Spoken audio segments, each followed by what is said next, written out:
हा सत्संग संत रामपालजी महाराजांचा असून मराठी भाषिक भक्त समाजास सहज समजावे म्हणून हिंदी भाषेतून मराठी भाषेत रूपांतरित करण्यात आलेला आहे.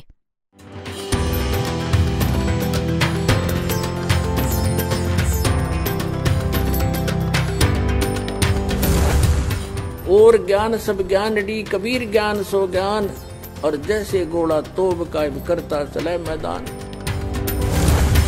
जगद्गुरु तत्वदर्शी संत रामपालजी महाराजांचे अमृत वचन सर्व पवित्र धर्मांच्या व पवित्र शास्त्रांच्या आधारावर.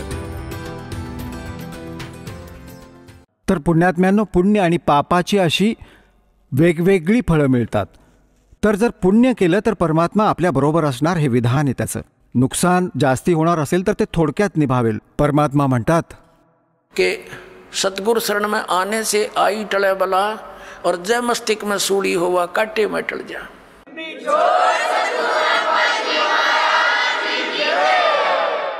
जर आपल्या प्रारब्धामध्ये मृत्यू घडणार असेल तर परमात्मा म्हणतात काटा लागल्याने त्याला एवढ्यातच तुमचं त्या पापाला परमात्मा कॅन्सल करून टाकेल. तर यासाठीच भगवानाचा शोध आम्ही घ्यायचो. तर पुण्यात्म्यांनो, आमचे जे आध्यात्मिक गुरु होते ते तत्वज्ञानहीन आणि आपल्या सद्ग्रंथांशी अपरिचित होते. पवित्र हिंदू धर्माच्या आधी कोणताही धर्म नव्हता. जे कोणी भक्ती एकतर करत नव्हते आणि करत होते तर वेदांनुसार करायचा. पवित्र हिंदू धर्मांचे उत्थान आदी शंकराचार्यांजींपासून मानतात. आजपासून 2520 वर्षांपूर्वी त्यांचा जन्म झाला, म्हणजे ईसाजींच्या 508 वर्षांपूर्वी. त्यानंतरच ईसाई धर्माचा उदय झाला. ईसाजींचा जन्म आजपासून 2012 वर्षांपूर्वी झाला आणि त्या ईसाई धर्माच्या नंतरच मुसलमान धर्माचा जन्म झाला. अंदाजे 1400 वर्ष त्याला झाली आहेत. आमचा जन्म पवित्र हिंदू धर्मात झाला. हिंदू धर्माचे जे सद्ग्रंथ मानले जातात, पवित्र चारही वेद, पवित्र श्रीमद भगवद्गीता, पवित्र पुराण आणि आमचे जे आचार्य शंकराचार्य आणि मंडलेश्वर हे हिंदू धर्माचे गुरुजन हे सांगत होते, आम्ही पुराण वेद गीतेनुसार तुम्हाला ज्ञान देतोय. आणि यांना काहीच माहिती नव्हती पुराण वेद आणि गीताजींबद्दल. आता तुम्हाला थोडंसं ज्ञान देतो की श्रीमद भगवद्गीताजींचं ज्ञान कोणी सांगितलं. पुण्यात्म्यांनो, याला तत्वज्ञान म्हणतात. आता हे ज्ञान तर सर्वांना माहिती आहे. कोणाला विचारा, लगेच उत्तर देतील की श्रीमद भगवद्गीतेचं ज्ञान कोणी सांगितलं. श्रीकृष्णजींनी सांगितलं.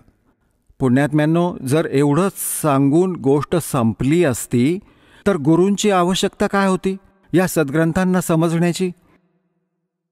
श्रीमद भगवद्गीतेच्या तर श्रीकृष्णांचा रोल नाही कुठेही. पुण्यात्म्यांनो, हे वचन ऐकाल तर तुम्हाला वेड्यासारखं वाटेल, कारण आपल्याला असे गुरु भेटले की ज्यांनी हे ज्ञान निर्णायक आत्तापर्यंत सांगितलंच नाही. जेव्हापर्यंत आपण सृष्टीरचनेशी परिचित नाही होत तेव्हापर्यंत आपण हा पॉइंट नाही समजू शकत, जो दास आता क्लिअर करायला चाललाय. सृष्टी रचनेच्या विषयी स्वतः परमात्म्याने सांगितलंय कबीर साहेबांनी. सृष्टी रचना तर नाही सांगणार, परंतु थोडीशी हिंट ग्रंथांची देऊन आणि श्रीमद भगवद्गीतेचं ज्ञान कोणी दिलं तेही सांगतो. श्रीमद भगवद्गीतेचा अध्याय नंबर 15 श्लोक नंबर 16 आणि 17 मध्ये 3 पुरुष आहेत. एक क्षरपुरुष, एक अक्षरपुरुष, एक परमअक्षर पुरुष. 17व्या श्लोकांमध्ये म्हटले की उत्तम पुरुष तू अन्यहा. तो परमअक्षर पुरुष आहे.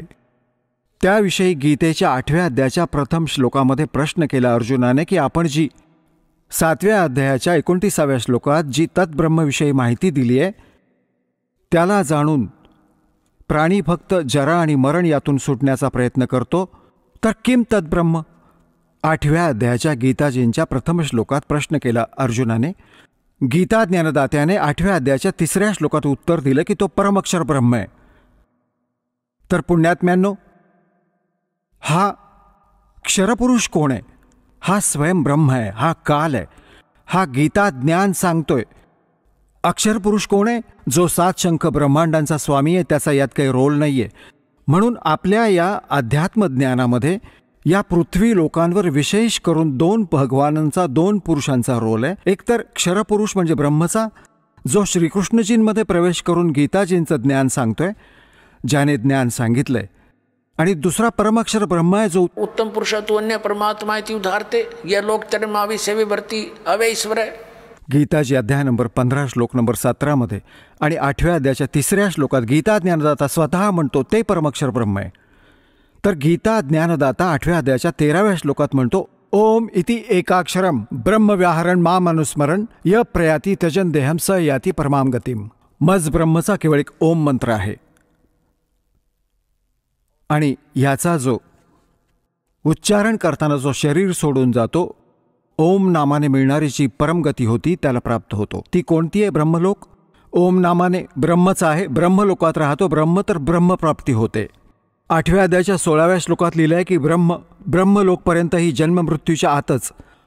हा देखील पूर्ण मोक्ष नाही झाला, कारण की ब्रह्मलोकात गेलेले प्राणी परत येतात. आणि गीता ज्ञानदाता स्वतःसुद्धा सांगतो 2ऱ्या अध्यायाच्या 12व्या श्लोकात, 4थ्या अध्यायाच्या 5 आणि 9 श्लोकात, 10व्या अध्यायाच्या 2ऱ्या श्लोकात की अर्जुन तुझे आणि माझे खूप जन्म झालेले आहेत. म्हणून 18व्या अध्यायाच्या 62व्या श्लोकात गीता ज्ञानदाता सांगतो की तू सर्व भावाने त्या परमेश्वराला शरण जा, त्याच्या कृपेने तू परमशांतीला, सनातन परमधामाला प्राप्त होशील. गीतेच्या अध्याय नंबर 15 श्लोक नंबर 4 मध्ये सांगितले की जेव्हा तत्वदर्शी संत भेटतील त्यानंतर त्या परमेश्वराच्या त्या परमपदाचा शोध घेतला पाहिजे, जिथे गेल्यानंतर साधक पुन्हा परतून संसारात येत नाहीत. आणि ज्या परमेश्वराने सर्व ब्रह्मांडांची रचना केली आहे आणि केवळ त्याचीच भक्ती करा, हे गीता ज्ञानदाता सांगतो. तर याने सिद्ध आहे की श्रीमद भगवद्गीतेचं ज्ञान देणाऱ्यापेक्षाही अजून एक सुप्रीम पॉवर आहे. आता श्रीमद भगवद्गीतेचं ज्ञान कोण देत आहे? जो हे म्हणतोय की माझं एक ओम नाम आहे. ओम नाम ब्रह्मच आहे. आणि हा ब्रह्म कोण आहे? हा काळ आहे. याने प्रतिज्ञा करून ठेवली की मी कोणाही समोर प्रत्यक्ष रूपाने येणार नाही, माझं कर्म आणि जन्म अलौकिक आहेत. गीताजी अध्याय नंबर 4 आणि श्लोक नंबर 9 मध्ये सांगतो की अर्जुन माझे कर्म आणि जन्म दिव्य आहेत, अलौकिक आहेत. आता पुण्यात्म्यांनो, आता आम्ही तुम्हाला श्रीमद भगवद्गीताजींचं ज्ञान कोणी सांगितलंय हे थोडंसं संक्षिप्त रूपात सांगतो. श्रीकृष्णजींचा तर रोलच नाहीये गीताजींच्या ज्ञानामध्ये. कसं? तर श्रीकृष्णजी युद्धाच्या पक्षात नव्हते या महाभारताच्या युद्धात, आणि 3 वेळा ते गेले शांतिदूत बनून. समजावण्याचा प्रयत्न केलाय कौरव आणि पांडव यांना. शेवटी इथपर्यंत निर्णय घेतला की एका बाजूला मी असेन, एका बाजूला माझी सेना असेल, आणि मी शस्त्रसुद्धा नाही उचलणार, प्रतिज्ञा केली. तर पुण्यात्म्यांनो, जो महापुरुष असं सांगतो की मी हत्यारही नाही उचलणार, मग काय तो युद्धाचा सल्ला देऊ शकतो? नाही. आता जेव्हा यांनी पाहिलं, कोणी? या काल भगवानांनी, आणि हा गीताजी अध्याय नंबर 7 श्लोक नंबर 24 आणि 25 मध्ये स्पष्ट करतो की मी आपल्या योगमायेने लपून राहतो, मी कधी कुणाच्या समोर येत नाही. हा माझा अटळ अनुत्तम, अव्यय अनुत्तम म्हणजे निकृष्ट नियम आहे. याहून निकृष्ट काय असू शकतं की जो पिता आपल्या मुलांसमोर येत नाही, म्हणजे त्यात काही दोष आहे? या कारणाने या प्रकारे तो स्पष्ट करतो की मी माझ्या योगमायाने लपून राहतो. और मुझ अव्यक्तम व्यक्तिम आपन मनन्ते. मज अव्यक्ताला मी अव्यक्त राहतो आणि मला कृष्ण मानतात हे मूर्ख जनसमुदाय. I am not Krishna, Gita ज्ञानदाता सांगतो. आता हे याचे जन्म आणि कर्म कसे अलौकिक आहेत? पुण्यात्म्यांनो, हा काळ जसा आहे, जसं आपण श्री शिव पुराणांमध्ये या विद्वेश्वर संहितेमध्ये लिहिलंय आपल्याला दाखवतो. तर त्यात काय लिहिलंय की ब्रह्मा आणि विष्णूंचं याच गोष्टींवरून युद्ध झालं. ब्रह्माजी म्हणतात विष्णूजीला की मी तुझा पिता आहे, जनक आहे, तुझी उत्पत्ती मी केली आहे. विष्णूजी म्हणतात मी तुझा पिता आहे, तुझी उत्पत्ती माझ्या नाभिकमळातून झाली आहे. याच गोष्टीवरून यांचं युद्ध झालं. यांचं युद्ध समाप्त करण्यासाठी यांचा पिता, ज्यांनी हे गीतेचं ज्ञान सांगितलं, हा यांचा पिता आहे, हा काळरूपी ब्रह्म सदाशिव हाच आहे. याने या दोघांच्या मध्ये एक तेजोमय लिंग उभं केलं, स्तंभ, आणि खूप लांबलचक हे वर खाली जायला लागले. त्याची लांबी उंची मोजायला युद्ध बंद झालं. मग हा स्वतः आपला पुत्र शिवाचे रूप धारण करून उभा राहिला. मग यांना समजवायला लागला की तुम्ही भगवान नाही आहात, यू आर नॉट गॉड. तुम्ही असं कसं मानलं? जसं की तुम्हाला खूप वेळा दाखवलंय या दासाने. मग हा म्हणतो पुत्रांनो ब्रह्मा आणि विष्णूला की तुम्ही जे द्विकृत दोन डिपार्टमेंट, जसं उत्पत्ती आणि स्थिती तुम्ही माझ्याकडून प्राप्त केले तपस्या करून, अशाच प्रकारे द्विकृत महेश्वर आणि रुद्रला मी प्राप्त केलं माझ्याकडूनच. तर याचा अर्थ आहे कोणीतरी पाचवा आहे जो श्री शिवपुराणाचं ज्ञान ब्रह्मा आणि विष्णूंना देत आहे. तो यांचा पिता आहे. आणि तो त्या विद्वेश्वर संहितेमध्ये याच चॅप्टरमध्ये सांगतोय की माझं एक ओम अक्षर आहे, नथिंग एल्स. आणि याचं स्मरण करा, याचं स्मरण केल्याने माझं स्मरण होईल. तर याने सिद्ध झालं की शिवपुराणाच्या आत विद्वेश्वर संहितेमध्ये सांगतोय तो काळ आहे आणि तो शिवरूप घेऊन उभा राहिलाय. असे हा खेळ करतो. कोणाला ब्रह्मा रूपात दर्शन देतो, कोणाला विष्णूजींच्या रूपात दर्शन देतो. तो विष्णूजींचा महिमा गायला लागतो की विष्णूजी तुम्हीच भगवान आहात, तुम्ही लपवून ठेवले स्वतःला. या प्रकारे त्यांना भ्रम व्हायला लागतो. आणि कसे याचे कर्म अलौकिक आहेत आता तुम्हाला दाखवतो प्रमाण सद्ग्रंथांमध्ये. एकदा देवतांचं आणि असुरांचं, राक्षसांचं युद्ध झालं आणि राक्षस विजयी झाले. देवता पळून गेले मैदान सोडून. देवतांनी कुठेतरी जाऊन एकत्र येऊन भगवान विष्णूची आराधना केली. आणि हे विष्णू रूप धारण करून हा ब्रह्मा विष्णू महेशजींचा पिता, ज्याने गीता सांगितली, हा तिथे प्रकट झाला. आणि हा म्हणाला की जे तुम्ही तुमच्या मनातली गोष्ट मी ओळखली आहे, आता तुम्ही जा. जो शशातचा पुरंजय नावाचा मुलगा आहे त्याला युद्धासाठी उभा करा, राक्षसांच्या समोरासमोर उभा करा, त्याला तयार करा. मी त्याच्या शरीरामध्ये प्रवेश करेन आणि राक्षसांना मारून टाकेन. आता दाखवतो तुम्हाला. हे पहा श्री विष्णू पुराण, गीता प्रेस गोरखपूरहून प्रकाशित आहे. हे आहे विष्णू पुराण सचित्र हिंदी अनुवाद सहित. यात संस्कृतही सोबत आहे. अनुवाद मुनीलाल गुप्त, गीता प्रेस गोरखपूरहून प्रकाशित आहे. प्रकाशक आणि मुद्रक गीता प्रेस गोरखपूर, गोविंद भवन कार्यालय, कोलकाताचे संस्थान.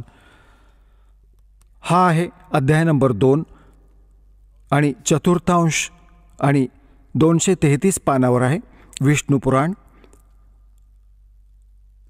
आता आपण आपल्याला इथे घेऊन येतो. 233 पानावर इथून वाचूया.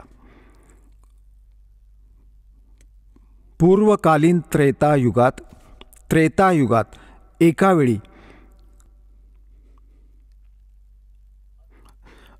अति महाभयंकर देव आणि असुरांचं युद्ध झालं. त्यात महाबलवान असुरगणांकडून देवता पराजित झाल्या. त्यांनी भगवान विष्णूची आराधना केली. तेव्हा आदि अनंत शून्य आशिष जगत प्रतिपालक श्री नारायणाने देवतांना प्रसन्न होऊन सांगितलं, तुमच्या सर्वांची जी मनोकामना आहे ती मी जाणली आहे. तुम्हाला जे पाहिजे ते मला कळलं. त्याच्याविषयीची ही गोष्ट आहे. राजर्षी शशादाचा राज ऋषी शशादाचा जो पुरंजय नावाचा मुलगा आहे त्या क्षत्रिय श्रेष्ठत्वाच्या शरीरामध्ये अंशमात्रांनी म्हणजे काही वेळाकरता स्वतः अवतीर्ण होऊन त्या सर्व दैत्यांचा नाश करेन. आता तुम्ही लोक पुरंजयला राक्षसांच्या वधासाठी तयार करा. ठीक झालं. आता त्याने काय केलं, पुरंजयाला उभं केलं देवतांना सांगून सवरून. आता राक्षसही समोर असतील. हा काळ जो आहे त्याने पुरंजयामध्ये प्रवेश केला, कारण की हा 1000 बाहूंचा 1000 कलांचा मालक आहे. ब्रह्मा विष्णू महेश हे 4 16 कलांचे मालक आहेत. तर यात शक्ती जास्त आहे, यामुळे त्याने सर्व राक्षसांना मारून टाकलं. तर आता दुसरं उदाहरण देतो आपल्याला. एका वेळी गंधर्वांचे आणि नागवंशी म्हणजे नागगोत्रांच्या व्यक्तींचं आपापसात युद्ध झालं. गंधर्वांनी नागांना पराजित केलं आणि त्यांचं सर्व धन लुटून नेलं. तेव्हा नागवंशी यांनी नागगोत्राच्या व्यक्तींनी एकत्र येऊन भगवान विष्णूची आराधना केली. मग हा काळ विष्णू रूपामध्ये प्रकट झाला. त्याने सांगितलं की तुम्ही जा आणि असं पुरुकुत्स तयार करा, पुरुकुत्सला त्याला तयार करा, त्याच्या शरीरामध्ये प्रवेश करून मी गंधर्वांचा नाश करेन. आता पहा प्रमाण. हा आहे अध्याय नंबर 3 आणि श्लोक नंबर 200 विष्णू पुराण आहे. हा आहे अध्याय नंबर 3 आणि चतुर्थांश श्री विष्णू पुराण पान नंबर 242 इथे थोडं खाली. हा 3रा अध्याय. पूर्वीच्या काळी रसातळात मोनेय नावाचे 6 करोड गंधर्व राहत होते. त्यांनी सर्व नागकुळाचे प्रधान रत्न आणि अधिकार काढून घेतले होते. गंधर्वांच्या पराक्रमाने अपमानित होऊन त्या नागेश्वर यांच्याद्वारा स्तुती करून घेतल्यानंतर त्यांच्या ऐकण्याने ज्यांची विकसित कमळासारखे डोळे उघडलेले आहेत, झोपेच्या शेवटी जागृत झालेले जलशाही भगवान सर्व देवेश्वरांना प्रणाम करून त्यांना नागगुणाने सांगितले, भगवान, या गंधर्वांमुळे उत्पन्न झालेले आमचे भय कशा प्रकारे शांत होईल. तेव्हा आदि अनंत रहित भगवान पुरुषोत्तमाने सांगितलं, युवनाश्वचा पुत्र मांधाताचा जो हा पुरुकुत्स नावाचा मुलगा आहे, त्याच्यामध्ये प्रवेश करून मी, स्पष्ट झालं, प्रवेश करून मी त्या संपूर्ण दुष्ट गंधर्वांचा नाश करून टाकेन. झालं स्पष्ट. आता यांचे कर्म अलौकिक असे आहेत. हा सांगतो माझे कर्म दिव्य आहेत. याच प्रकाराने याने श्रीकृष्णामध्ये प्रवेश करून गीतेचं ज्ञान, वेदात असलेलं अधिक आणि युद्धात असलेली आपली अटकळ हे श्रीमद भगवद्गीता नावाचे 18 अध्याय याने सांगितले. आणि शेवटी घाबरवून धमकावून विराट रूप धारण करून भयंकर रूप दाखवल्यावर ज्याला पाहिल्यावर अर्जुन कापायला लागला, अर्जुनासारखा योद्धा, आणि शेवटी घाबरून हो म्हटलं अर्जुनाने, की त्याने विचार केला की याचा उद्देश युद्ध करण्याचा आहे. आणि जर मी नाही म्हटलं आणि याने परत विराट रूप धारण केलं तर मला हार्ट अटॅक येईल. म्हणून याने यात आपलं भलं समजलं की मरायचं तर आहेच मला, युद्ध केलं तर तिथेही मारला जाऊ शकतो, आणि जर याने परत विराट रूप दाखवलं तरीही मारला जाऊ शकतो मी. आणि भगवानाच्या उद्देशाशी तो परिचित झाला होता की याला युद्ध हवं आहे. तर याने सांगितलं की मला सर्व समजलंय, आपल्याला जे म्हणायचं आहे ते, मी युद्ध करेन. श्रीकृष्ण युद्ध करवेल. पहिल्यांदा तो तर नको म्हणत होता की नाही तुम्ही युद्ध करू नका, नाश होईल. आणि मग हे काय म्हणतात आमचे धर्मगुरू, की अर्जुन क्षत्रिय धर्माचं पालन करत नव्हता म्हणून भगवानांनी त्याला प्रेरित केलं. अरे श्रीकृष्ण स्वतः क्षत्रिय होता, आणि काल यवनांनी जेव्हा हल्ला केला मथुरेवर, स्वतः भगवान युद्ध सोडून पळून गेले होते. याच कारणाने त्यांना रणछोड भगवान म्हणत होते. त्यातही त्याने, तर त्यावेळी त्यांनी आपल्या क्षत्रिय धर्माचं पालन, त्याग केलं होतं, ज्या कारणाने अनर्थ टळेल, नाश होणार नाही. तर काय ती व्यक्ती मग क्षत्रिय धर्माचं पालन करण्यासाठी नाश करण्याचा सल्ला देऊ शकते? तर पुण्यात्म्यांनो, आपल्याला या सद्ग्रंथांशी स्वतः परिचित व्हायचं आहे. ठीक आहे, यांनी जेवढं ज्ञान दिलं ते त्यांच्या स्तराचं, ते त्यांच्याजवळच राहील. आता आपण सद्ग्रंथांच्या अनुसार साधना करूयात आणि ज्ञान ग्रहण करूयात. आता आपल्याला दाखवतो की श्रीकृष्णजींना तर माहिती नाही की मी काय बोललो होतो गीताजीमध्ये. आता दाखवतो. आता पुण्यात्म्यांनो, महाभारताचं युद्ध झालं, कौरवांचा नाश झाला, पांडव राजगादीवर विराजमान झाले. त्यावेळी श्रीकृष्णाच्या आतून काळ निघून गेला. ओन्ली श्रीकृष्ण विद्यमान होता, प्रेझेंट होता. एक दिवस श्रीकृष्णाने सांगितलं की आता मी परत जातो द्वारकेला आणि तुम्ही तुमचं राज्य करा. अर्जुनने सांगितलं की भगवान, तुम्ही आम्हाला काही सत्संग अध्यात्म ज्ञान सांगून जा, कारण की तुम्ही आमचे गुरु आहात. एक सत्संग करून जा. जेव्हा श्रोतागण समोर बसले होते, अर्जुन आणि श्रीकृष्ण तिथे फिरत होते, सत्संगाच्या वेळेची वाट पाहत होते, श्रद्धाळू लोक येत होते. तेव्हा श्रीकृष्णजींना अर्जुन म्हणाला, भगवान कृपया मला तेच ज्ञान ऐकवा जे आपण युद्धादरम्यान मला ऐकवलं होतं, म्हणजे ते गीताजीचं ज्ञान मला ऐकवा. आता मी विसरून गेलो आहे, बुद्धीच्या दोषाने मला लक्षात नाही राहिलं. श्रीकृष्णजी म्हणतात, तू खूप मोठा श्रद्धाहीन आहेस अर्जुन, तू खूप बुद्धिहीन आहेस, तू त्या ज्ञानाला लक्षात का नाही ठेवलंस? आता अर्जुनाला तर रागवत आहेस की तू ते लक्षात का नाही ठेवलं, आणि स्वतः म्हणतात की मी तुला जसंच्या तसं नाही सांगू शकत, कारण की त्यावेळी मी योगयुक्त होऊन हे ज्ञान सांगितलं होतं. भल्या माणसांनो, की युद्धासारख्या भयंकर वेळी फक्त योगयुक्त होता येत असेल तर या शांततेच्या वेळी काय हरकत आहे योगयुक्त होण्यासाठी?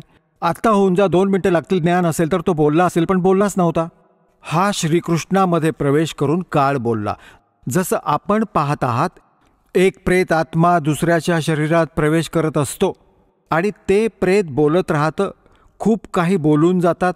त्याच्या जाण्यानंतर त्या शरीरातली आत्मा आपली सचेत होते. मग त्यांना कोणी दुसरेच सांगतात, तू असं बोलत होतास, तसं बोलत होतास, असं बोला. त्याला काही माहीत नाही की तो काय बोलला होता, ते दुसरेच सांगतात. तो म्हणतो की एक दिवस मी असंच बोलत होतो. तर असं श्रीकृष्णामध्ये प्रवेश करून त्याच्या आत्म्याला दबाव करून काळ बोलून गेला साऱ्या कामात. आणि त्याच्या बाहेर पडल्यानंतर ओरिजिनल कृष्ण काय बोलतो आता दाखवतो मी तुम्हाला. बघा, हे संक्षिप्त महाभारत द्वितीय खंड, हा द्वितीय खंड गीता प्रेस गोरखपूरहून प्रकाशित आहे. हां, संपादक तथा संशोधक जयदयाल गोयंदका, ज्यांनी श्रीमद भगवद्गीतेचा अनुवाद केला आहे.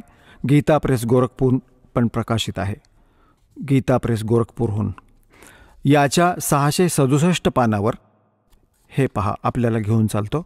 हे पहा, पान नंबर 667, 667, आणि हे आहे संक्षिप्त महाभारत. संक्षिप्त महाभारत. आता इथे आलो आपण. जन्मेजयने विचारलं, ब्रह्मन, शत्रूंचा नाश झाल्यावर जेव्हा महात्मा श्रीकृष्ण आणि अर्जुन सभेमध्ये बसून वार्तालाप करत होते, त्यावेळी त्यांच्यात काय बातचीत झाली? त्यावेळी वैशंपायनजी म्हणाले की राजन, श्रीकृष्णाबरोबर अर्जुनाने जेव्हा आपल्या राज्यावर पूर्ण अधिकार प्राप्त केला, हे दिव्य सभा भवनामध्ये आनंदाने राहू लागले. एक दिवस स्वजनांनी घेरलेले ते 2 मित्र स्वेच्छेने फिरत फिरत सभामंडपाच्या अशा भागात पोचले जो स्वर्गासारखा सुंदर होता. पांडुनंदन अर्जुन श्रीकृष्णाच्या बरोबर राहून खूप प्रसन्न होते.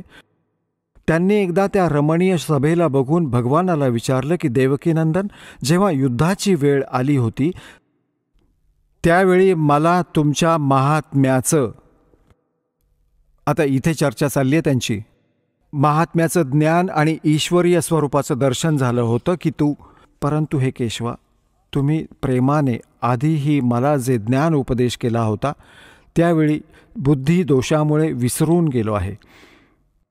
त्या विषयांना म्हणजे गीतेच्या ज्ञानाला ऐकावं यासाठी माझ्या मनात उत्कंठा निर्माण होते. इकडे तर तुम्ही लवकरच द्वारकेला जाणार आहात, तरी पुन्हा ते विषय सगळे मला ऐकवा. वैशंपायनजी म्हणतात, अर्जुनाने असं म्हटल्यानंतर वाक्श्रेष्ठ महातेजस्वी भगवान श्रीकृष्णाने त्यांना मिठी मारून आलिंगन देऊन या प्रकारे उत्तर दिलं.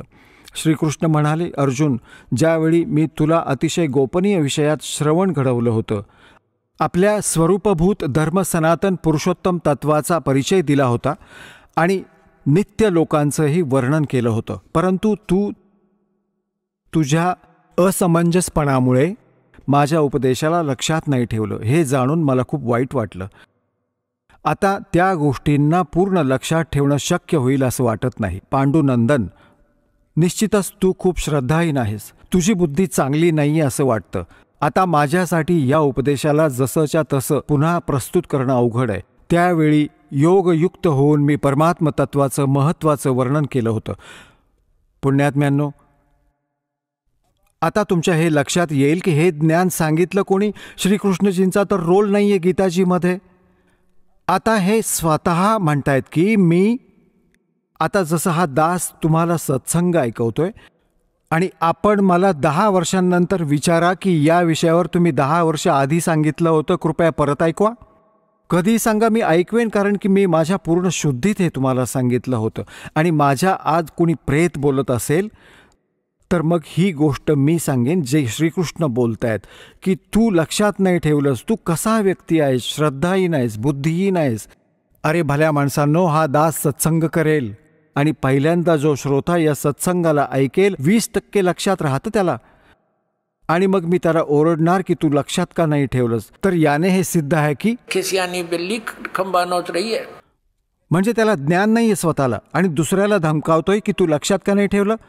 तुझ्यावर काय वीज पडली, तुला काय झालं होतं. आता जेव्हा अशा भयंकर युद्धाच्या वेळी माणूस योगयुक्त होऊ शकतो, इतका शांत आहे, सर्व तऱ्हांनी बिलकुल पीस ऑफ माइंड आहे, आरामात योगयुक्त होऊ शकतो.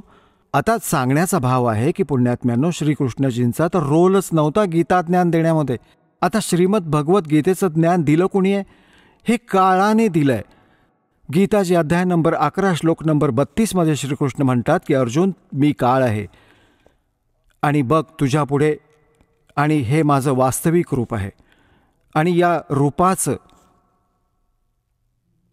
म्हणजे मी हे जे तुला माझं रूप दाखवलं आहे त्या रूपाचं ना तर कोणाला पहिल्यांदा दर्शन झालंय, यापुढे कोणाला होईल.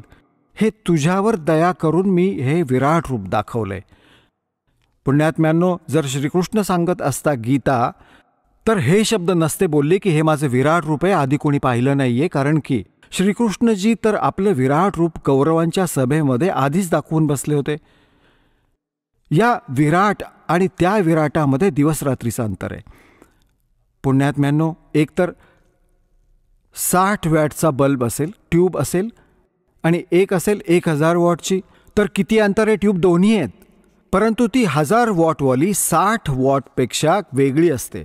तर या प्रकारे त्या दोघांनीही विराट रूप दाखवली होती, पण त्यात आणि त्यात भिन्नता होती. आणि हे शब्द श्रीकृष्णजी नाही म्हणू शकत की पहिल्यांदा कोणी पाहिलं नाही आणि यापुढे कोणी नाही पाहणार. तर याने सिद्ध होतं की गीता ज्ञानदाता श्रीकृष्ण नाही, त्याच्यामध्ये प्रवेश करून काळ बोलत होता. तो 1000 भुजांचा भगवान आहे, 1000 कलांचा, सहस्त्रबाहू. आता 11व्या अध्यायाच्या 21व्या श्लोकात अर्जुन म्हणतो, हे सहस्त्रबाहू, हे 1000 भुजावाले भगवान, आपल्या त्या चतुर्भुज रूपामध्ये या. कारण की तो श्रीकृष्ण मानत होता त्यांना, आणि श्रीकृष्ण इज विष्णू. विष्णूजी जे आहेत 4 भुजांचे भगवान आहेत. आता या दासाच्या नजरेतून आपल्याला कळेल की श्रीमद भगवत गीतेचं ज्ञान कोणी सांगितलं. आणि दुसरं अन्य प्रमाण हे आहे की कृष्ण अर्जुनाचे मेव्हणे होते. अर्जुनाने लग्न केलं होतं श्रीकृष्णाची बहीण सुभद्रा हिच्याशी. आपल्या मेहुण्यालाही ओळखू नाही शकला तो. श्रीकृष्ण नव्हता तो. श्रीकृष्णाच्या बाहेर पडून काळ असा पाहत होता. भयंकर रूप दाखवलं आणि श्रीकृष्ण वेगळे उभे राहिले आणि निस्तेज झाले, झाकले गेले त्या तेजात. तेव्हा अर्जुन विचारतो, हे महानुभाव कोण आहात तुम्ही? मी तुम्हाला नाही ओळखलं. तर काय ते श्रीकृष्ण होते? अजूनही खूप सारे पुरावे आहेत की श्रीकृष्णजींनी गीतेचं ज्ञान नाही सांगितलं. श्रीकृष्णजींनी पहिल्यांदा कधी काळ नाही म्हटलं स्वतःला, नंतर कधी काळ नाही म्हटलं.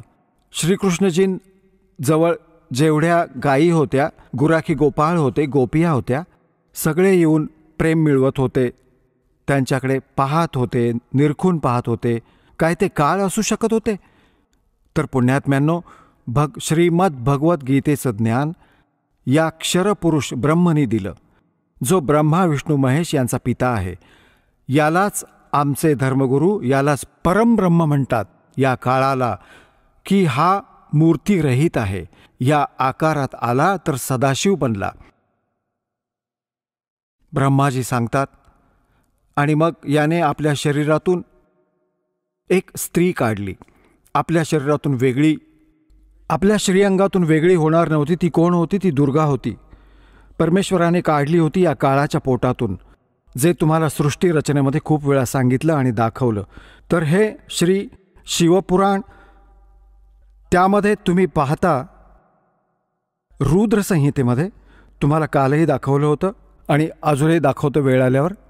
तर यात स्पष्ट आहे की श्री दुर्गाजींकडून आणि श्री शिव म्हणजे या काळरूपी भगवानापासून विष्णूजींची उत्पत्ती झाली, या दोन्हींच्या सृष्टिक्रमाने, आणि अशीच ब्रह्माजींची उत्पत्ती झाली.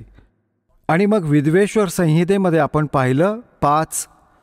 मुळात हा बोलणारा वेगळा आहे आणि शिव, ब्रह्मा, विष्णू आणि रुद्र या चौघांना हा उपदेश देतोय.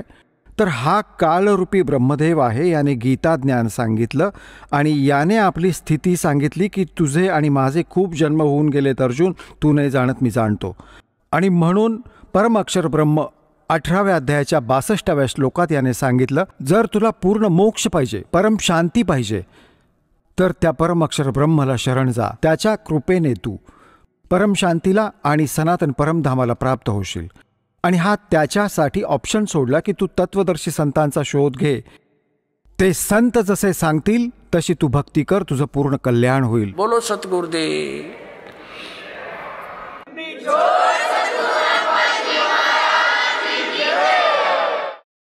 परमपिता परमात्मा, पूर्ण ब्रह्म, सर्व सृष्टी रचनाहार, कुळप्रमुख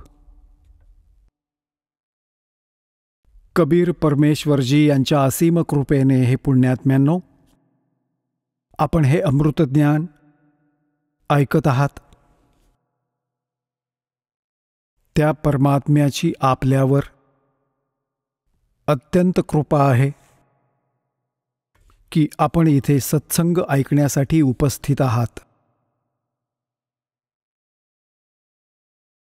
परमात्मा स्वतः येतात सतलोकातून चालत. या काळाच्या वाईट लोकात प्रत्येक प्राणी भ्रमित केलेला असतो काळाच्या दूतांनी. यथार्थ ज्ञानापासून कित्येक कोस दूर ठेवलं जातं, कारण आपली कर्म बिघडवावीत आणि मनुष्य जीवनाला व्यर्थ करून निघून जावं. तुम्हाला 84 लक्ष योनींच्या घाण्यात टाकलं जातं. पुण्यात्म्यांनो, जोपर्यंत आपल्याला ज्ञान नव्हतं, आपणास सत्संग ऐकायला मिळाला नव्हता, तर आपण आपली ती परंपरागत कर्मे, जे आपले वाडवडील करीत आले होते, तीच अंतिम मानून समर्पित झालो होतो. परंतु आत्म्यामध्ये भगवानाची आसक्ती राहून राहून उचंबळून येत होती की भक्ती भगवानाची करायलाच हवी. मग हा लोकवेद ऐकायला मिळाला होता. त्याच आधारे काही कधी हनुमानजींना पूजत, काही श्रीकृष्णजींचे गुणगान करत, कधी विष्णूजींची महिमा ऐकत,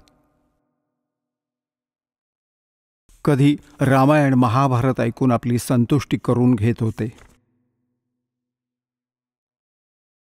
परमात्म्याने येऊन हे ज्ञान दिले की मनुष्य जीवन हे परमात्म्याच्या प्राप्तीसाठीच प्राप्त झालेलं असतं. मनुष्य जन्म मिळूनही जे भक्ती नाही करत ते अशीच कर्मे करतात जी अन्य प्राणी करत आहेत. मूल जन्माला घालणं, त्यांची देखरेख नी त्यांचं सगळं पालनपोषण आणि परत त्यांच्याकडून वंश वाढेल अशी अपेक्षा करत आपण आपलं जीवन नष्ट करत चाललो होतो. कारण की मनुष्य जीवनाचं एक मुख्य कार्य परमात्म्याची भक्ती, आत्मकल्याण हेच मूळ रूपाने आहे आणि याचं आम्हाला ज्ञान नव्हतं. यामुळे आम्ही जे काही घडायचं होतं आपल्या भाग्यात ते आपणच करत आहोत असं आपल्याला वाटत होतं. जसं आपण लहान असताना हे बुजुर्ग बसून आपसात गोष्टी करायचे. एक म्हणायचा, मला 2 मुलं 2 मुली, आणि सगळ्यांची लग्न करून दिली, लग्न लावली आणि देवानं दया केली, सगळ्यांना मुलंबाळ झाली आणि मुलं मुली सगळ्यांना देवानं दिलेली आहेत. माझं कर्तव्य पूर्ण झालं. आता देवानं नेलं तरी चालेल, म्हणजे आता त्यानं न्यावं. माझं काम पूर्ण झालं. आता आपण याच गोष्टीला फायनल मानून चाललो होतो की इतकंच काम आहे मनुष्याचं. पण पुण्यात्म्यांनो, परमात्म्याच्या ज्ञानप्रकाशात हे लक्षात आलं की जे काम मनुष्य जीवनात करायला हवं होतं ते तर सुरूही नाही केलं आपण. हे तर जीवन नष्ट केलंच, सफल नाही झालं आपलं. जसं कोणी म्हणतं की मी हे केलं, मी ते केलं, मी हे करणार आहे, ही जीवाची मोठी चूक आहे. जसं विवाहानंतर प्रत्येक प्राण्याची इच्छा असते की आपल्याला पुत्रप्राप्ती हवी. पुण्यात्म्यांनो, तसं तर अध्यात्म मार्गामध्ये पुत्र आणि पुत्रीमध्ये थोडंसंही अंतर आपल्या हृदयामध्ये नसेल जेव्हा ज्ञान प्राप्त झालेलं असेल. तसंही परमात्मा काहीही आपल्या संस्कारात, मुलगा असेल मुलगा ठीक, मुलगी असेल तर मुलगी ठीक, परंतु जे रामनाम घेणारे आहेत ते आमच्यासाठी आमचे पुत्र आहेत, अन्यथा ते काळाचे दूत मानावे. आता परमात्मा काय म्हणतो की समजा कुणी म्हणतोय की मी माझं काम पूर्ण केलं, मी असं केलं, मुलांची लग्न केली, घर केलं आणि असं तसं केलं, ही चूक आहे प्राण्याची. जसं विवाहानंतर प्रत्येक प्राण्याची लोकवेदांच्या आधारे, दंतकथांच्या आधारे इच्छा असते की देवानं पुत्र द्यावा आणि मुलगी होते, जन्म मुलीचा होतो. मग सगळं कुटुंब या आशेवर असतं की भगवान पुढचा तर मुलगा देईल, पण तीही मुलगीच होते. तिसऱ्या वेळेस मुलाची इच्छा केली तरीही मुलगीच होते, चौथीही मुलगी, पाचवीही मुलगीच होते. तर काय आपल्या इच्छेनुसार झालं? काय आपण केलेलं तेच झालं जे भाग्यामध्ये लिहिलेलं होतं. तर पुण्यात्म्यांनो, शहाण्याला संकेतच पुरेसा ठरतो. आता आपण जे करायला हवं होतं ते सत्संगाने ज्ञान मिळालं. ते कोणतं ज्ञान होतं? परमात्म्याने येऊन सांगितलं की जोपर्यंत हा प्राणी सुखी आहे, ह्या खोट्या सुखाला प्राप्त आहे, तोपर्यंत तो समजतो की मी पूर्ण ठीकठाक आहे.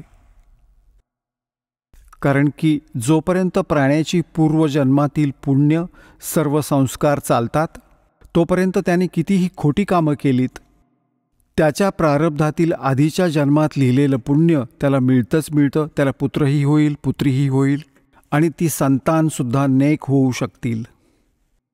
पण पुढे भक्ती न करण्याने जसं बॅटरी चार्ज असते आणि ती बॅटरी चार्ज असताना कशी सगळी कामं करते, पंखा चालवते, ट्यूब पण चालते, पण चार्जर लावलेला नसेल तर तिची क्षमता संपून जाईल, ती डाऊन होईल. आणि मग त्यानंतर सगळ्या सुविधा संपून जातील. तर याच प्रकारे पूर्वजन्मातील संस्कारी प्राणी पूर्वीच्या जन्मजन्मांतरांचे शुभसंस्कार केलेले त्यांच्या सोबत आहेत. भले ते काहीही भक्ती ना करोत, पूर्ण दिवस दारू प्यायले, पत्ते कुटले आणि स्वतःला कितीही सफल समजलं, अगदी मंत्री झाले, प्रधानमंत्री झाले, म्हणजे त्यांच्या पूर्वजन्माची बॅटरी चार्ज आहे. आणि ज्यावेळी ती डाऊन होईल त्यावेळी पहा काय काय हाल होतील. तर आता हे आपल्याला आधीच माहीत झाल्यावर आपण आधीच आपला चार्जर लावला, भगवानाची कृपा झाली, आपल्याला चार्जर नीट मिळाला, तर आपल्यावरती आपत्ती येणार नाहीत. नाहीतर मग भगवानाच्या भक्तीची आवश्यकताच नाही. आणि जर कुठली आपत्ती आलीच तर परमात्मा अशी मदत करेल, जग पाहतच राहील. म्हणूनच परमात्म्याच्या शोधात हा प्राणी अनेक युगांपासून आहे. आणि आता ती साधना, तो भगवान आपल्याला मिळाला, जो आपलं संरक्षण करतो, आपल्याला जो वाचवतो आणि मोक्ष देतो. आपल्या प्रारब्धातल्या म्हणजे संस्कारातील दैवाच्या कारणाने होणाऱ्या पापकर्मांमुळे जे कष्ट आहेत त्यांचंही तो निवारण करून देतो.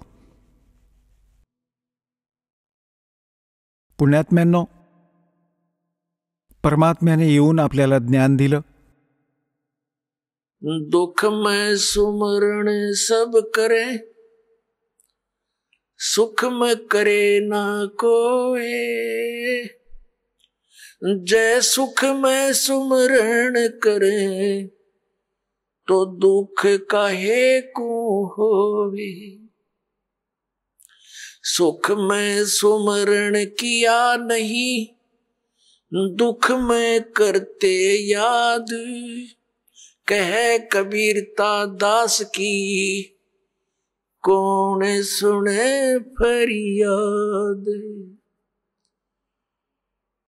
परमात्म्याने येऊन सांगितलं की दुःखात तर सगळेच भगवानाचं स्मरण करतात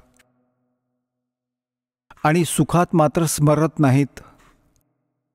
सुखात स्मरण केलं नाही आणि दुःखात मात्र स्मरण करतात. कबीर म्हणतात की पण ही तक्रार ऐकतो तरी कोण. तर पुण्यात्म्यांनो, ज्या व्यक्ती आज स्वतःला या खोट्या सुखात सुखी मानतात आणि त्या या आपत्ती येण्याआधीच त्या परमेश्वराच्या चरणी लीन होतात, भक्ती करतात, तर त्यांच्या वाट्याला येणारे कष्ट, कर्माचे कष्ट नाही येणार. आणि जो या खोट्या सुखात रमलाय, पुण्यात्म्यांनो, प्रत्येक प्राण्याचं प्रारब्ध बनवलं जातं. प्रारब्ध म्हणजे आमच्या पुण्य आणि पाप तिथे भगवानाच्या दरबारात संचित आहे, डिपॉझिट आहे बँकमध्ये. तर त्यायोगे आपल्याला मनुष्य जीवन येतं ॲव्हरेज रेशोने. पुण्याच्या हिशोबाने पुण्य काढलं जातं आणि पापाच्या हिशोबात पाप, दोन्हींचं मिश्रण करून आपल्याला एक मनुष्य शरीर मिळतं. ज्यांचं पुण्य जास्त संचित आहे त्यांचा पुण्याचा रेशो जीवनात जास्त असतो, परंतु पापांचा समावेशही नक्कीच होतो. तर जोपर्यंत पुण्य चालतंय तोपर्यंत हा विचार करतो की माझ्यावर काहीही होणार नाही. आणि जेव्हा पापांचा विषय सुरू होतो तेव्हा हा भरकटतो, रडतो, वाईट पद्धतीने डोकं आपटून मग परमात्म्याचं स्मरण करतो. त्यावेळी मग परमात्मा त्याविषयी म्हणतात, अच्छे दिन पाछे गए, गुरु से किया ना हेत, अब पछतावा क्या करे, चिड़िया चुगेगी खेत. मग परमात्मा दयाळू आहे. म्हणतात, पीछे गई सो जान दे, ले रहती को राख, उल्टी ला चढ़ाइयो, करो अपुठी चाखो. आता ते दयाळू काय सांगतात की चांगले दिवस मागे पडले, सद्गुरूंचा शोध घेतला नाही आणि आता पस्तावून काय फायदा, वेळीच आपल्या शेताची राखण केली नाहीस, त्यातल्या पिकाला चिमण्यांनी खाऊन टाकलं. मग परमात्मा म्हणतात की चेत सके तो चेतले, आधा पदा उभार. जे काही थोडंफार उरलं आहे ते तरी आता सांभाळ, ते तरी उभं कर, अजूनही वेळ आहे. आता काय सांगतायत परमात्मा, जसं काही बुजुर्ग लोक आहेत, वृद्ध झालेत बिचारे, हे तत्वज्ञान न मिळाल्याने, आध्यात्मिक ज्ञान न मिळाल्याने आपल्याला जे ट्रेनिंग मिळतं परिवारांकडून, नातलगांकडून, कुटुंब कबिल्याकडून, समाजाकडून, यातून केवळ एवढंच मिळतं की बाबा आपलं करून खा, घेऊन दे. हे तर एका नेक माणसाचं, पुरुषाचं कर्तव्य बनतं. हे तर कर्तव्य असायलाच हवं. परंतु याचबरोबर आपल्याला भविष्यासाठी जे करायचं होतं, ती परमात्म्याची साधना, धर्म, पुण्य करायचं होतं, ते ज्ञाना वाचून वंचित राहिलं. आणि ते ज्ञान मिळतं सद्गुरू आणि संतांकडून. तर परमात्मा म्हणतात, आखिर तुझको कौन कहेगा गुरु बिन आत्मज्ञान. ठीक आहे, समाज संसार यात कसं राहायचं याचे विधी तर समाज सांगतोच आहे, परंतु आत्मकल्याणाचा जो मार्ग आहे तो संतच दाखवतात. आणि संतांपर्यंत आपण पोचू शकत नाही, कारण आपण अशा समाजात बंदिस्त राहतो आणि त्याच विचारांनी आपण संतुष्ट असतो की मला एवढंच काम आहे. जेव्हा सत्संगात याल तेव्हा समजेल की माणसाचं अजूनही एक आवश्यक काम आहे, ज्याचा आपण प्रारंभही नाही केला. दास आधी गावोगावी जायचा, सत्संग करायचा. एका गावात 2 भाऊ होते. एकाने उपदेश घेतला होता, एक त्यांचे पिताजी होते, खूप नेक आत्मा होते. परंतु या ज्ञानाच्या अभावाने ते या सत्संग इत्यादींच्या नावानं खूप चिडायचे. आम्ही तिथे 3 दिवसांचा पाठ करायचो, जसा इथे चालतो, आणि 3 दिवसातून 2-2, 3-3 वेळा सत्संग करायचो. गाव घरवाल्यांना समजवायचे की नवा भगवान, ज्ञानही नवीन. खूप दिवस समजावल्यानंतर थोडंसं त्यांच्या बुद्धीत यायला लागलं होतं, तर आम्ही सत्संग करत होतो. त्या घरवाल्यांनी आपल्या सर्व नातलगांना सांगितलं होतं की आमच्या घरात 3 दिवस कुणीही हुक्का, बिडी, तंबाखू खाण्यासाठी यायचं नाही. या घरात बिडी तंबाखू घेऊनही यायचं नाही. तर काय झालं की त्यांचा म्हातारा वरती गच्चीत अंगणात, उन्हाळ्याचे दिवस होते, वरती हुक्का भरून घेऊन बसला आपल्या दुसऱ्या मुलाकडे. आम्ही सत्संग करत राहिलो. मग रात्री जेव्हा सत्संग संपत आला, पहिल्या दिवशी सत्संग ऐकला दिवसा, मग रात्रीही ऐकला. तर दुसऱ्या दिवशी रात्री जेव्हा सत्संग समाप्त झाला, म्हातारा खाली आला. जवळजवळ 70 वर्षांचा होता तो. आता तो येऊन माझ्यापाशी बसला जमिनीवर. आणि त्यांच्या सुनेला काय वाटलं की म्हातारा आता काय बोलेल कुणास ठाऊक महाराजांना. काय सांगावं, काय बोलेल, कारण हे काम कधी पाहिलेलं नाही आणि माहीत नाही का आलंय आता. या सगळ्याची तर चीड आहे याला खूप. तो बसला आणि डोळे पाण्यानं भरून आले त्याचे. रडू लागला. मी विचारलं, काय झालं बाबा, काय झाले, का रडताय तुम्ही? ते म्हणाले, जे ज्ञान तुम्ही ऐकवलंत ते आजवर कधी ऐकायलाच नाही मिळालं. मी तर कधीच काही ऐकलं पाहिलं नाही. हां, आणि काय ते सिनेमे थोडे पाहिले. आणि मी तर इतका मेहनती माणूस होतो. या पोरांचे 2-4 ऐवजी आता 12 एकर बनवले. 12 एकर जमीन मेहनत करून करून आणखी 8 एकर घेतली. आणि आता माझं काय होणार? आता तर मी 70 वर्षांचा झालो. आता मी काय करावं आणि माझं काय होईल? या ज्ञानामुळे रात्रभर मला आता झोप लागेना आणि आता माझं खाणं पिणंही थांबले. आता काय होईल, माझं काय होणार? माझं तर वय झालंय. आणि त्याची सूनही तिथं बसून ऐकत होती, चकित झाली. म्हातारा तर आज चांगलं बोलला आणि ती नीट ऐकत होती की म्हाताऱ्याला झालं तरी काय एकदम. तो म्हणाला, आता माझं काही होऊ शकतं का? मी म्हटलं, हे पहा, विश्वास ठेवा. आता जसं विहिरी असायच्या पूर्वी खूप खोल आणि त्यात 100-150 फूट खोल पाणी असायचं.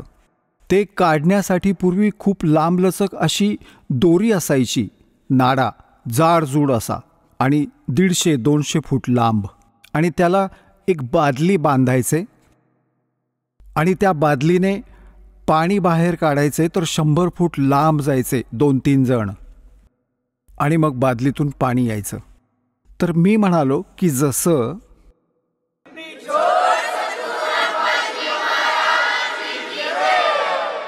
चला आता आपण त्या श्रद्धाळूंचे अनुभव जाणून घेऊया ज्यांनी जगद्गुरू तत्वदर्शी संत रामपालजी महाराज यांच्याकडून दीक्षा प्राप्त केलेली आहे, तसेच त्यांच्याद्वारे सांगितलेल्या भक्ती मार्गावर चालत आहेत. नमस्कार. नमस्कार सर. आपलं नाव? माझे नाव अश्विनी ज्ञानेश्वर शिकारे. आपण कुठून आलात? मी मूळची अहमदनगरमधले आहे. काही कामानिमित्त रायगड जिल्हा पनवेलमध्ये राहते. आपला व्यवसाय काय आहे? मी ऑफिस जॉईन केलेलं आहे. क्लिनिकमध्ये रिसेप्शनचं काम करते. संत रामपालजी महाराजांची गुरुदीक्षा आपण कधी घेतली? संत रामपालजी महाराजांची गुरुदीक्षा 30 जानेवारी 2021 साली घेतली. संत रामपालजी महाराजांची गुरुदीक्षा घेण्या अगोदर आपण व आपला परिवार कोणती भक्ती साधना करत होतात? संत रामपालजी महाराजांची गुरुदीक्षा घेण्या अगोदर मी पारंपरिक भक्ती करत होते. वारकरी संप्रदायातले एकादशी करणे, गणपतीची पूजा करणे, नवरात्रामध्ये देवीचे 9 दिवस उपवास करणे, ही पूजा करत होते. जसं तुम्ही सांगत आहात की संत रामपालजी महाराजांच्या शरणात येण्या अगोदर आपण जी पारंपरिक भक्ती साधना आहे, देवी देवतांची पूजा करणे, व्रतवैकल्य करणे आणि मंदिरात जाणे, ही भक्ती साधना आपण करत होतात. तर संत रामपालजी महाराजांचा मार्ग आपल्याला कसा कळाला आणि आपण त्यांच्या शरणात कसे आलात? संत रामपालजी महाराजांची मार्ग आमच्या घरातले माझे दीर त्यांनी अगोदर यूट्यूबला बघितलं मोबाईलमध्ये. त्यांनी हा भक्ती मार्ग स्वीकारला आणि त्याच्यानंतर त्यांनी आम्हाला ज्ञान समजून सांगितलं, पण मी काय ते समजून घेतलं नाही. त्याच्यानंतर माझ्या मिस्टरांनी पण पुस्तक वाचलं, शहानिशा केली, सत्संग ऐकले आणि मग त्यांनी पण नामदीक्षा घेतली. त्याच्यानंतर 1 महिन्याने मी पण नामदीक्षा घेतली. त्याच्यानंतर 1 महिन्यामध्ये ना माझ्या मुलाची रात्रीचं उठायचं बोलायचं मला पण नामदीक्षा घ्यायची गुरुजींची. मग त्याच्या आग्रहाखातर मी गेले आणि नामदीक्षा घेतली. जसं तुम्ही सांगत आहात की संत रामपालजी महाराजांचं ज्ञान हे सर्वप्रथम आपल्या दीरांनी घेतलं होतं आणि त्यांनीसुद्धा आपल्या पूर्ण परिवाराला आग्रह धरला की हे अमूल्य ज्ञान आपणसुद्धा याचा स्वीकार करावा. परंतु आपल्या मनाने त्याला कुठेतरी नकार दिला होता. परंतु जे आपला मुलगा आहे त्याच्या आग्रहास्तव आपण या भक्तीत आलात. तर आत्ताच्या कंडिशनला आपल्याला संत रामपालजी महाराजांची भक्ती समजली आहे का? त्यांचं ज्ञान आपल्याला ज्ञात झालेलं आहे का? आणि आत्ताच्या कंडिशनला आपला संत रामपालजी महाराजवर किती विश्वास आहे? हो, मला खूप ज्ञान झालं आहे हे भक्तिमार्गात आल्यानंतर. या भक्तिमार्गामध्ये खरं म्हणजे मोक्षप्राप्ती आहे. दुसऱ्या कोणत्याच याच्यामध्ये मोक्षप्राप्ती सांगितली नाही. खरे तत्वदर्शी कोण आहेत ते म्हणजे संत रामपालजी महाराज आहेत. आणि मला या भक्तीत आल्यापासून भरपूर लाभ झालेत. काय काय अनुभव किंवा काय काय लाभ आपल्याला संत रामपालजी महाराजांच्या सद्भक्तीमुळे झालेत? पहिला लाभ म्हणजे माझ्या जाऊबाईंना लाभ झालेला आहे. त्यांना अल्सरचा प्रॉब्लेम होता. त्यांचा अल्सर त्या म्हणजे काही खात पण नव्हत्या. किती दवाखाने केले, इंडोस्कोपी केली तरी पण काय फरक पडत नव्हता. आणि त्यांनी ही नामदीक्षा घेतल्यानंतर 2 महिन्यामध्येच त्या पूर्णपणे बऱ्या झाल्या, जेवण करायला लागल्या. परत माझ्या मिस्टरांना पण स्किन प्रॉब्लेम होता, तो पण व्यवस्थित झाला. भरपूर पैसे खर्च केले त्यांनी. गावाला जायचे, मोठमोठ्या हॉस्पिटलमध्ये जायचे, तिथे पण भरपूर पैसे खर्च केले. आणि नंतर या भक्ती मार्गात आल्यानंतरच त्यांना पण 1 रुपयाची गोळी न खाता त्यांना हा लाभ झाला. त्याच्यानंतर माझा अस्थमा होता. माझा अस्थमा म्हणजे आभाळ वगैरे आलं तर मला खूप त्रास होतो. तर एकदा 1 रुपयाची गोळी न खाता माझा अस्थमा पण बरा झाला. माझ्या मुलाला पण अस्थमा होता, त्याचा पण बरा झाला. महिन्याला आम्हाला 2-3 हजार रुपये पुरत नव्हते. म्हणजे पूर्ण घरामध्ये पूर्ण दवाखानाच बंद झाला. 1 रुपयाची गोळी लागत नाही आता ह्या भक्ती मार्गात आल्यापासून.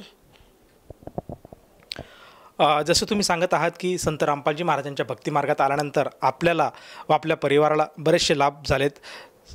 साधारणतः सर्वप्रथम जसं सांगतायत की तुम्ही मुख्य म्हणजे आपल्याला ज्या व्याधी होत्या, जे आपल्या परिवारामध्ये जे कष्ट होतं, दुःख होतं, जे काही रोग होते ते पूर्णपणे बरे झालेत. आणि आज आपला परिवार अगदी सुखासमाधानाने संत रामपालजी महाराजांची सद्भक्ती करत आहात.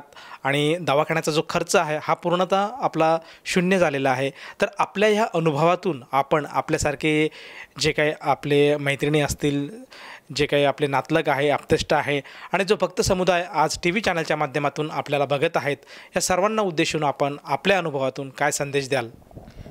मी माझ्या मैत्रिणींना, मित्रमैत्रिणींना एकच उद्देशून सांगेन की ह्या भक्ती मार्गात आल्याने पूर्ण मोक्ष प्राप्ती होते. 84 लाख योनीमधून जावा नाही लागत आणि मोक्षप्राप्ती होतेच होते. लाभ पण मिळतात, सांसारिक, शारीरिक, आर्थिक सर्व लाभ मिळतात. सर्व TV चॅनलवर सत्संग येतात गुरुजींचे, संत रामपालजी महाराजांचे. त्याच्यावर खाली कॉन्टॅक्ट नंबर येतात, तर त्यावर तुम्ही कॉल करून फोन करू शकता. संत रामपालजी महाराजांचे सर्व जिल्ह्यांमध्ये नामदान सेंटर खुले झाले आहेत. फोन केला तुम्हाला जवळच नामदान सेंटरवर माहिती मिळेल. जसं तुम्ही सांगत आहात की संत रामपालजी महाराजांचं ज्ञान हे साधकाने समजून घेतलं पाहिजे आणि त्यांच्याकडनं अनुग्रह घेऊन आपल्या जीवनाचं कल्याण करायला हवं. तर ह्या भावनेने एखादा साधक जर संत रामपालजी महाराजांशी जुडू पाहत असेल तर ती व्यक्ती संत रामपालजी महाराजांशी कशी जुडू शकेल? TV वर, मोबाईलवर, मोबाईलमध्ये YouTube, Facebook, Twitter, Instagram सर्वमध्ये Rampalji महाराजांचे सत्संग येतात. ते ऐकले तर तुम्हाला तिथे खाली पट्टी येते, त्याच्यावर कॉन्टॅक्ट नंबर असतात.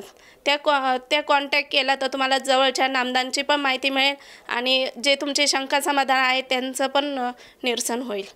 जसं तुम्ही सांगत आहात की आज TV चॅनलच्या माध्यमातून, त्याचप्रमाणे सोशल मीडियाचे जेवढे पण प्लॅटफॉर्म आहे, ट्विटर म्हणा, इंस्टाग्राम म्हणा, फेसबुक म्हणा, यूट्यूब म्हणा, या सर्व संकेतस्थळावर आज संत रामपालजी महाराजांचे ज्ञान हे प्रसारित होत असतात. आणि तेथे जाऊन साधक त्यांच्याबद्दल माहिती गोळा करू शकतो आणि आपल्या जवळच्या नामदान केंद्रावर जाऊन संत रामपालजी महाराजांची सद्भक्ती स्वीकारू शकतो. तर ह्या साधनेसाठी त्या व्यक्तीला तेथे जाऊन किती पैसे मोजावे लागतात? या साधनेसाठी 1 रुपया खर्च करावा लागत नाही. निःशुल्क ही सेवा आहे. तुम्ही तिथे जाऊन ही नामदीक्षा घेऊ शकता. मोफतमध्ये ही नामदीक्षा मिळते. धन्यवाद. सत्साय.